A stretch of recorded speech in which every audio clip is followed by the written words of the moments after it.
नमस्कार प्यारे दोस्तों, स्वागत है आपके अपने YouTube channel Rinki Prajapati education में। दोस्तों, कैसे आप सब? उम्मीद है कि स्वस्थ होंगे, मस्त होंगे और अपने अपने पढ़ाई में व्यस्त होंगे। तो दोस्तों, आज के इस वीडियो के माध्यम से हम पढ़ने वाले हैं क्लास 12 केमिस्ट्री चैप्टर 2 वैद्युत रसायन, जिसमें आज हम पढ़ेंगे नवनट समीकरणों से संबंधित न्यूमेरिकल। तो आप लोग दोस्तों ये जान लीजिए कि हर बार बोर्ड एग्जाम में नवनट समीकरण से न्यूमेरिकल आता है। अगर वहां से विद्युत वाहक बल नहीं पूछता तो मानक सेल विभव निकालना पूछता है। इसलिए आप लोग वीडियो को ध्यान से देखें और अंत तक देखें, अपने दोस्तों को भी शेयर करें। तो अब हम अपना सेशन शुरू करते हैं।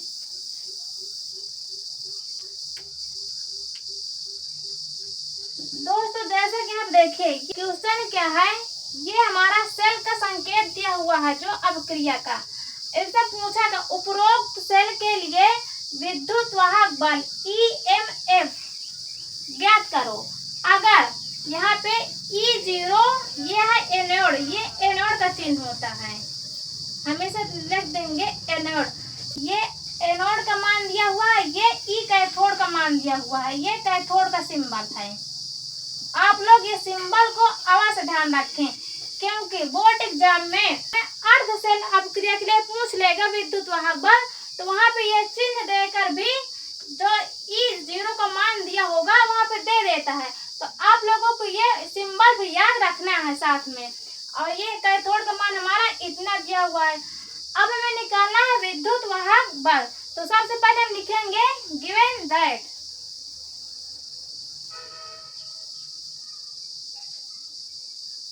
क्या क्या दिया हुआ है। ये है E0 एनोड का मान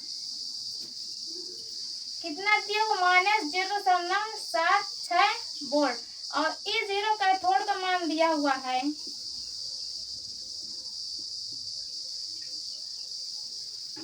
0.35 वोल्ट। अब पूछा क्या विद्युत वाहक बल।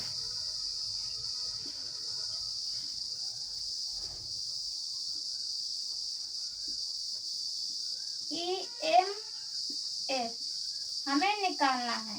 अब इतना लिखने के बाद दूसरा स्टेप हमारा होता है सूत्र लिखना। तो हम पहले लिखेंगे सूत्र। तो सूत्र इसका होता है E cell is equal to E0 cell -0.0591/n। यहाँ पे log ये हो जाता है एनोड की सांद्रता अपान हो जाता कैथोड की सांद्रता।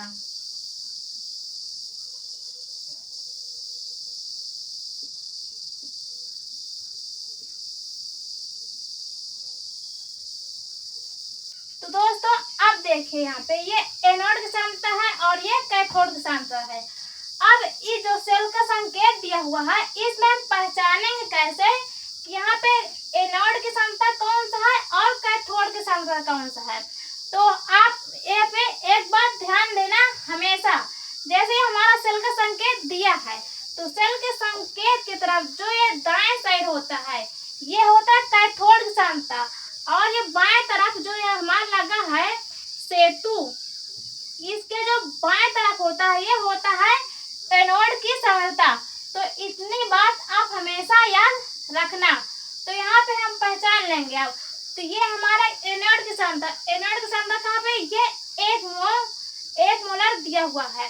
और उसी तरह कैथोड की सांद्रता क्या है, 1 मोलर। तो यहाँ पे सांद्रता दिया हुआ है, लेकिन यहाँ पे ये जो हमारा E0 सेल है ये हमारे पास नहीं है। तो हम ये होता क्या है, E0 सेल ये होता है मानक सेल विभव। तो मानक सेल विभव कैसे निकालेंगे, तो यहाँ से हम निकालेंगे E एनोड और E कैथोड से हम निकालेंगे E0 सेल। तो आप देखेंगे इसका सूत्र क्या होता है, इधर हम निकालेंगे। तो E0 सेल बराबर होता है E0 कैथोड -E0 एनोड। ये होता है हमारा मानक सेल विभव का सूत्र। तो यहीं से हम निकालेंगे E0 सेल का मान। तो यहाँ पे देखिए ये इक्वल टू हो जाएगा ई कैथोड का मान हमारे पास कितना है 0.35 वोल्ट। अब ये माइनस हो जाएगा, ये भी माइनस में चिन्ह के साथ हम यहाँ पे लेंगे, नहीं तो हमारा यहाँ पे गलत हो जाएगा। तो कितना है -0.76। अब इसे हम कोष्टक में बंद कर लेंगे। आगे जब इसे सॉल्व करेंगे तो 0.35। अब ये माइनस है, अंदर ही माइनस है, जब कोष्टक खुलेगा तो इसमें माइनस माइनस का गुणा हो जाएगा, तो गुणा होने के बाद हो जाएगा प्लस। तो ये हो गया प्लस 0.76। अब इसे हम जोड़ लेंगे तो ई जीरो सेल का मान हमारे पास निकल आएगा। ये हो जाएगा 6 5 11 और 7 3 10 1 11। अब 2 अंक के बाद दशमलव है तो 2 अंक के बाद दशमलव लग जाएगा, यहाँ पे हो जाएगा वोल्ट।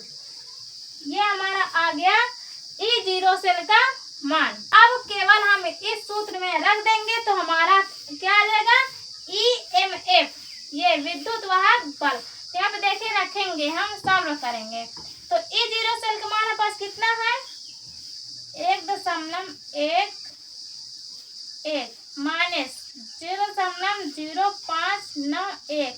अब देखिए n का मान हम कैसे निकालेंगे। फिर हम यही समीकरण में जो हमारा दिया सेल का संकेत, यहाँ पे जाएंगे, ये जो हमारा है चार्ज दिख रहा है, ये चार्ज दिख रहा है ना, ये जो चार्ज है यहाँ पे अगर प्लस में है तो इलेक्ट्रॉन की संख्या जो n का मान है 1 हो जाएगा। यहाँ पे अगर 2 प्लस में है तो यहाँ पे जो इलेक्ट्रॉन की संख्या हो जाएगी 2 हो जाएगी। तो यहाँ n बराबर हम क्या रखेंगे 2। ये हो गया। अब log, अब फिर यहाँ पे देखें एनोड की क्षमता क्या है 1 मोल। अब कैथोड का भी 1 है तो 1 रखेंगे, इसे हम बंद कर देंगे कोष्टक के अंदर। अब इसे हम सॉल्व करेंगे, यहाँ पे log 10 रहेगा बेस में, आप लोग ध्यान देना इसे। अब यहाँ पे इसके आगे हम सॉल्व करेंगे तो यहाँ पे हो जाएगा 1.11 माइनस, इसे हम काट देंगे तो यहाँ पे आ जाएगा 0.0295। ये हो गया log। अब 1 से 1 कैंसिल कर फिर भी log 10 बचेगा, 1 बचेगा। अब देखिए log 1 का मान हमारा होता है 0। तो यहाँ पे हम लिख दे रहे हैं ताकि आप लोगों को याद रहे, और याद करना बहुत जरूरी है। log 1 का मान क्या होगा 0, इसे आप ध्यान में रखिएगा। तो जब हम यहाँ पे मान रख देंगे तो यहाँ हो जाएगा 1.1 माइनस 0.0295 गुणा करा देंगे 0 का।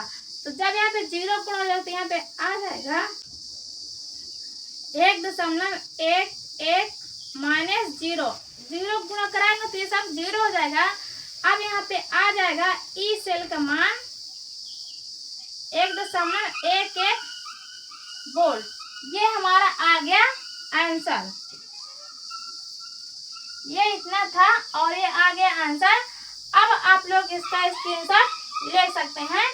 और अभी यहाँ पे एक बात आप लोगों को और ध्यान देना है, जैसे कि यहाँ पे देखिए, जैसे कि ये हमारा यहाँ पे दिया हुआ है सेल का संकेत। यदि सेल का संकेत ना दे तब हम क्या करेंगे, जैसे आप क्रिया ही दे दे, अब क्रिया अगर यहाँ पे जैसे दे दे कि Zn प्लस Cu2 प्लस, और इधर ये बन जाएगा Zn2 प्लस Cu, ये अगर ऐसे दे देगा तब इसमें हम कैसे पहचानेंगे एनोड की क्षमता और कैथोड की क्षमता।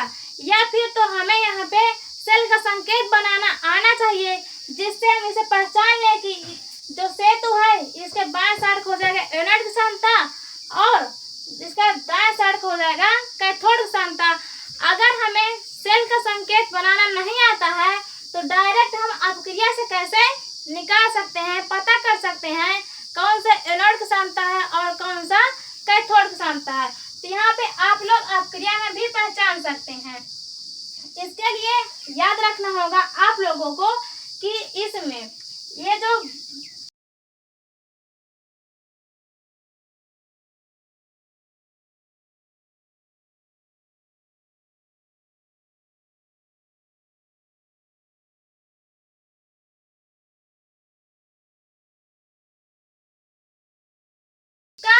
जस्ट उल्टा होता है। यहाँ पे इतना ध्यान देना।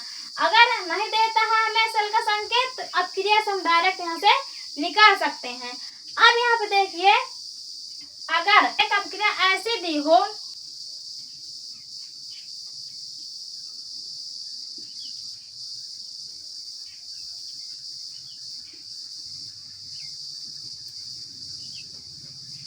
अगर हमें अपक्रिया न्यूमेरिकल में इस प्रकार दिया होगा, तब हम कैसे नर्नर समीकरण को लगाएंगे, तो आपको ये भी बहुत ध्यान में रखना है। जैसे हम यहाँ पे नर्नर समीकरण लिखते हैं, ई सेल बराबर E zero cell minus 0.0591 n log anode की सांद्रता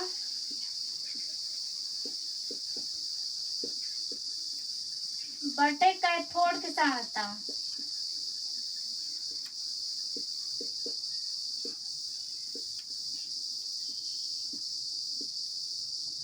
अब जैसे यहाँ पे 2 का गुणा करा हुआ है इधर, और इसमें ये सेल का संकेत नहीं दिया हुआ है। जब सेल का संकेत नहीं दिया होता है तब हम कैसे एनोड और कैथोड पहचानेंगे, तो इधर साइड वाला हो जाएगा एनोड की सांद्रता और इधर साइड वाला हो जाएगा कैथोड की सांद्रता। जैसे मान ली इसका 1 मोलर है सांद्रता और इसका भी 1 मोलर सांद्रता है, तो हम जैसे यहाँ पे एनोड की सांद्रता लिखेंगे तो इसका कैसे हम लिखेंगे, तो यहाँ पे देखिए एनोड की सांद्रता कौन सा है, ये है, तो यहाँ पे लिखेंगे हम 1 मोलर है तो 1 को ऐसे लिख देंगे। अब इसके नीचे कैथोड की सांद्रता ये दिया हुआ है 1 मोलर है, यहाँ पे इसे रख देंगे। लेकिन हमें यहाँ पे ध्यान क्या देना है, तो देखिए यहाँ पे हम जब नर्नर समीकरण निगमन किए थे तो वहाँ पे वीडियो में बताए थे कि ये जो गुणा किया हुआ है ये हमारा रस समीकरण मितीय गुणांक का काम करता है। और जब यहाँ पे हम लिखते हैं, क्या लिखते हैं, साम्य स्थिरांक, तो यहाँ पे जो रस समीकरण गुणांक होता है ये चला जाता है पावर में, तो वही काम हमें यहाँ पे करना है। अब आप मान लीजिए ये है रस समीकरण मितीय गुणांक, तो यहाँ पे जब हम लिखेंगे सांद्रता तो ये चला जाएगा पावर में, तो यहाँ पे ऐसे लिख देंगे पावर में। तो आप लोगों को यही ध्यान देना, इतना ही बताना था। तो इसे उम्मीद है कि आप लोगों को ये भी समझ में आ गया होगा और अभी आप लोगों को घबराने की जरूरत नहीं है। इस समीकरण से भी हम आगे वीडियो में एक न्यूमेरिकल अवश्य कराएंगे ताकि आप लोगों का एकदम कंसेप्ट क्लियर हो जाए और ये महत्वपूर्ण भी है। बस आप लोगों को हमारे साथ मेहनत करते रहना है। हम वादा साथ कह सकते हैं कि केमिस्ट्री में आप लोगों को 90+ मार्क्स आएगा अगर आप हमारे तरह ही मेहनत करेंगे और एक एक चीज ऐसे ही बारीकी तरीके से पढ़ेंगे। तो आप लोग इसका भी स्क्रीनशॉट ले लीजिए, कॉपी में इसे भी कहीं पे लिख लीजिएगा। अब हम आगे करेंगे दूसरा न्यूमेरिकल। अब दोस्तों देखिए दूसरा क्वेश्चन हमारा क्या है कि किसी जिंक इलेक्ट्रोड के लिए इलेक्ट्रोड विभव की गणना कीजिए। यदि विलयन की सांद्रता 0.01 मोलर है वह E0 इलेक्ट्रोड -0.76 वोल्ट है।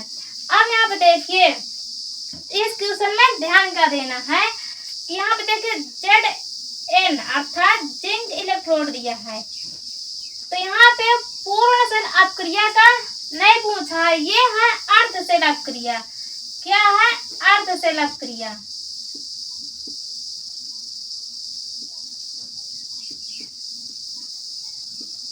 अब बोर्ड एग्जाम में कैसे घुमाकर पूछ सकता है, तो यहाँ पे जिंक इलेक्ट्रोड ना लिखकर वहाँ पे लिखा है अर्ध सेल अपक्रिया के लिए इलेक्ट्रोड विभव की गणना कीजिए। और अर्ध सेल अपक्रिया में हमेशा इलेक्ट्रोड विभव ही पूछेगा, ना कि वहाँ पे ईएमएफ पूछेगा या फिर विद्युत वाहक बल। तो यहाँ पे ध्यान दिए ये पूछा क्या, इलेक्ट्रोड विभव। अब हम इसे दर्शाएंगे कैसे, तो इतना देखने के बाद हम लिखेंगे पहले गिवन दैट। तो कैसे लिखेंगे गिवन दैट, यहाँ पे हम लिखते हैं गिवन दैट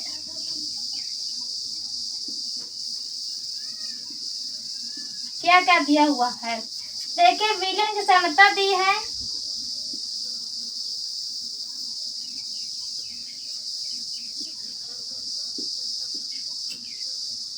हम इसे मान सकते हैं जिंक की सांद्रता, लिख सकते हैं, कोई दिक्कत नहीं। यहाँ पे कितना दिया हुआ है 0.01 मोलर, ये इतना दिया है। अब ये 0 इलेक्ट्रोड दिया है, यहाँ पे लिखेंगे ये 0 इलेक्ट्रोड, इसे हम लिख सकते हैं ये 0 जिंक का है यहाँ पे, तो जिंक यहाँ पे लिखेंगे, इसको हम ऐसे दर्शा सकते हैं। कितना दिया हुआ है -0.76 वोल्ट, ये इस तरह से हम इसे लिख सकते हैं। अब निकालना था इलेक्ट्रोड विभव, इलेक्ट्रोड विभव। अब अर्ध सेल के लिए है इलेक्ट्रोड विभव, तो हम इसे कैसे दर्शाएंगे, तो जिंक है तो यहाँ पे लिख सकते हैं हम Zn2+, इसे हम दर्शाएंगे ऐसे, ये हमें इतना पूछा है। तो अब आपको इतना समझ में आ गया होगा। अब देखिए अर्ध सेल अपक्रिया के लिए हमारी निर्णायक समीकरण क्या होती है, तो यहाँ पे आ जाएगा E electrode equal to E0 electrode -0.0591/n log 1/, यहाँ पे आप जिंक है तो यहाँ पे लिख के देंगे Zn2+, यहाँ पे हो जाएगा सांद्रता। अगर यहाँ पे इसके जगह हम लिख भी सकते हैं विलयन की सांद्रता। अब यहाँ पे जिंक दिया हुआ है तो यहाँ पे हम लिख देंगे जिंक की सांद्रता। अब इतना हो गया। अब देखिए आपके मन में एक सवाल आएगा कि यहाँ पे एक कैसे आ गया, ये बहुत से बच्चों का डाउट बना रहता है। न्यूमेरिकल सॉल्व कर लेते हैं लेकिन इसे जानने की कोशिश नहीं करते हैं। तो ये कहाँ से आता है, तो जो अर्ध सेल अपक्रिया होते हैं जिंक के लिए, तो क्या होती है, ये अर्ध सेल अपक्रिया होती है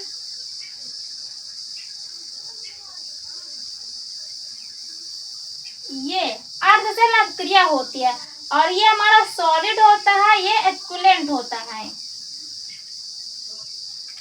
तो जो हम निर्णायक समीकरण बनाते हैं उसमें जो सांद्रता होती है हमारी सॉलिड, ये हमारा क्या था सॉलिड, इसके लिए सांद्रता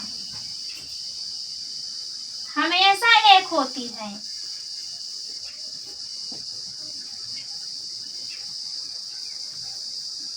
इसलिए यहाँ पे एक लिखा गया है। तो आपको ये पता चल गया होगा कि ये कहाँ से आया है, तो ये यहीं से आया है। अब ये ठोस है तो ये ऊपर गया, इसकी सांद्रता एक हो जाएगा और हमेशा एक है, इसीलिए सूत्र में हमेशा ये 1/विलयन सांद्रता दिया होता है। अब यहाँ पे देखिए हम इस जो सम्मान दिया हुआ हमारा यहाँ पे इस सूत्र में रख देंगे और सॉल्व कर लेंगे, हमारा ई इलेक्ट्रोड विभव का मान आ जाएगा। तो यहाँ पे देखिए हम इसे दर्शाएंगे Zn2+ इक्वल टू, अब ये E0 इलेक्ट्रोड का मान कितना दिया हुआ है -0.76, फिर माइनस हो जाएगा 0.0591/n। अब n की जगह पर क्या रखेंगे, तो यहाँ पे 2+ चार्ज आ रहा है, देखिए ये क्रिया है 2+ चार्ज है तो n का मान हो जाएगा 2, और n है इलेक्ट्रॉन की संख्या तो 2 इलेक्ट्रॉन त्याग रहा है जिंक, तो 2 हो जाएगा n का मान, तो लिखेंगे 2 फिर लाख। अब यहाँ पे देखिए हम 10 नहीं लिखे, लेकिन आपको हमेशा मान के चलना है कि बेस में इसके 10 है, लिखें या ना लिखें। फिर 1/, जिंक की सांद्रता जो कि है विलयन की सांद्रता कितना है 0.01। ये इतना हो गया। अब हम इसे करेंगे सॉल्व। तो ये हो जाएगा -0.76 माइनस, इसे हम कर देंगे कैंसिल। तो यहाँ पे आएगा 0.0295, ये log 10। अब देखिए 2 अंक के बाद दशमलव है, तो 2 अंक जब हटाएंगे दशमलव, ऊपर 0 चला जाएगा। तो यहाँ पे आ जाएगा 2 0 और 5 में आ जाएगा 1। इस तरह ये बन जाएगा। अब यहाँ पे देखिए ये आ जाएगा 0.76 माइनस 7 में लेकर चलेंगे 5 log 10। अब 100 को हम लिख सकते हैं 10 की पावर 2।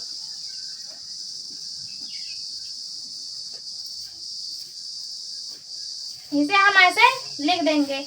अब यहाँ पे log की एक प्रॉपर्टी होती है, वो क्या होता है, log x स्क्वायर।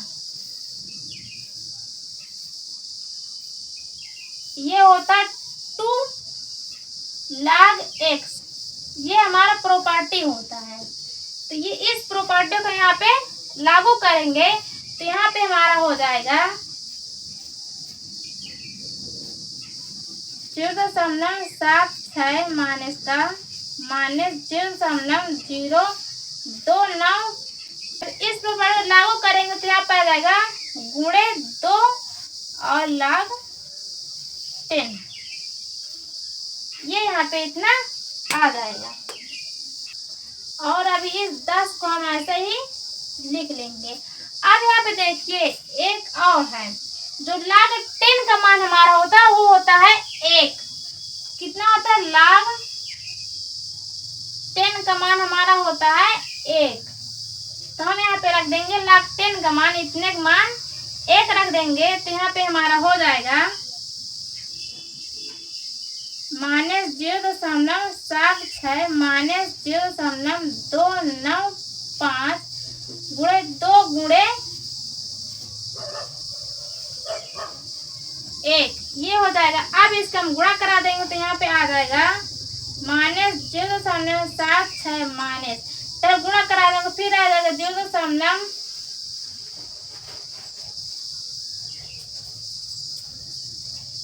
0.0590, ये आ गया।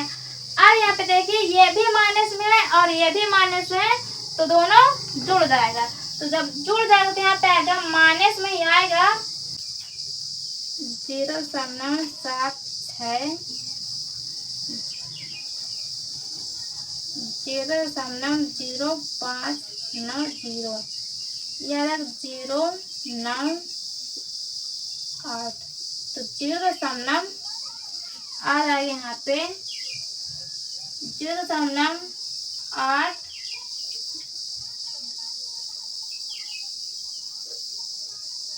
190 वोल्ट। ये हमारा आ गया आंसर। अब दोस्तों उम्मीद है कि ये न्यूमेरिकल आपको अच्छे से समझ में आ गया होगा, तो आप लोग इसका स्क्रीनशॉट ले लीजिए। अब आज के लिए इतना ही, हम मिलते हैं नेक्स्ट वीडियो में। हम अभी निर्णय समीकरण सूत्र से न्यूमेरिकल सॉल्व करेंगे, जो हमारा लेक्चर होगा 2।